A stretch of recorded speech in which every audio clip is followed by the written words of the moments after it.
સૌને નમસ્કાર.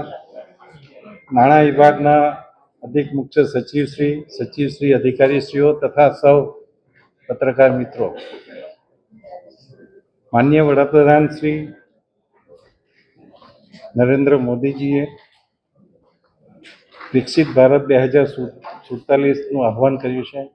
2047ના વિકસિત ભારતના અનુસંધાને ગુજરાતે વિકસિત ગુજરાત 2047નું રોડમેપ આપણા વાઇબ્રન્ટ ગુજરાત સમયે જ નક્કી કરી લીધો હતો, જાહેર કર્યો હતો. અને એનું અનુસંધાને માનનીય મુખ્યમંત્રી શ્રી ભૂપેન્દ્રભાઈની આગેવાની હેઠળ અમે એને અનુલક્ષીને જે લક્ષ્યાંકો 2047 સુધીના નક્કી કર્યા છે એને એચીવ થઈ શકે એ રીતનો પ્લાનિંગ અને પાયાનું કામ અત્યારથી શરૂ કર્યું છે.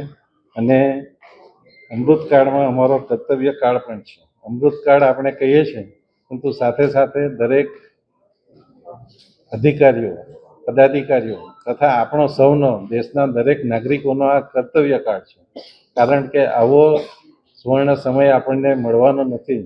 એટલે એ કર્તવ્ય કાળમાં ગુજરાતના વિકાસ માટે જે 4 મુખ્ય વર્ગો પર ભાર મૂકવામાં આવેલ છે, આ 4 વર્ગો છે: ગરીબ, યુવા, અન્નદાતાઓ અને નારી શક્તિ. આ બજેટમાં 4 વર્ગોના સર્વાંગી વિકાસ માટે પોષણ, આરોગ્ય, શિક્ષણ પર વધુ ભાર મૂકી માનવ સંસાધનો વિકાસ કરવા જરૂરી જણાય છે.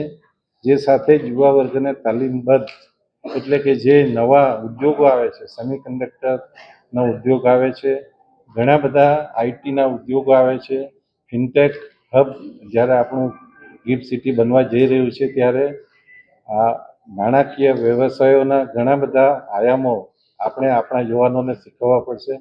આ બધા માટે આ બજેટમાં યોગ્ય વ્યવસ્થા કરવામાં આવી છે. અને આ સંતુલિત બજેટ સાથે સાથે આપણા ગુજરાતના ઇતિહાસનું સૌથી મોટું બજેટ થયું છે. અને દરેક વર્ગને અને દરેક વિસ્તારને ન્યાય આપે એ રીતનું આ બજેટ કરવામાં આવ્યું છે. અને અમારા બધા ધારાસભ્યશ્રીઓ સાથે બધા લોકોને આનાથી ઘણા બધો, જે રીતે શહેરોના વિકાસ માટે 2047માં આપણો રોડ મેપ છે કે શહેરી વસ્તીનો 75% ભાગ શહેરમાં વધશે. એટલા માટે આપણે નગરપાલિકાઓને મહાનગર વિકાસનું આયોજન કર્યું છે. આપ સૌને ફરીથી અભિનંદન આપું છું. અને હવે અમારા સચિવશ્રી આપણને પ્રેઝન્ટેશન આપશે, ત્યાર પછી એસીએસ ગુપ્તાજી પણ વાત કરશે.